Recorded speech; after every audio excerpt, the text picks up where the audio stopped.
হরে কৃষ্ণা। শ্রীমদ্ ভগবদ গীতা চতুর্থ অধ্যায় জ্ঞানযোগ, শ্লোক নম্বর 34। শ্রী ভগবান উবাচ তদ্বিদ্ধি প্রণিপাতেন পরিপ্রশ্নেন সেবয়া উপদেক্ষন্তি তে জ্ঞানম জ্ঞানীনস্তত্ত্বদর্শিনঃ।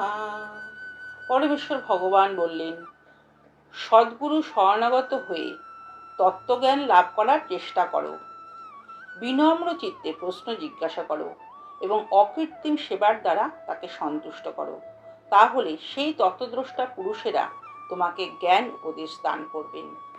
শ্লোক নম্বর 35। শ্রী ভগবান উবাচ যজ্ঞত্বা ন পুনর্মোহম এবং যাস্যসি পাণ্ডব যেন ভূতান্ন অশেষানি দক্ষস্য আত্ম অন্যতময়ী।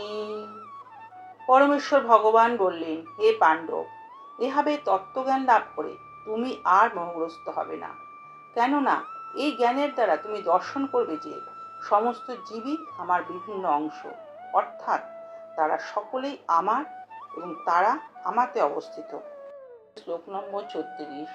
শ্রী ভগবান উবাচ অপি চেদোষি পাপেভ্যো সর্বেভ্যো পাপকৃত্তমঃ সর্বজ্ঞান প্রবীণৈব বিজিনং সন্তরিষ্যসি।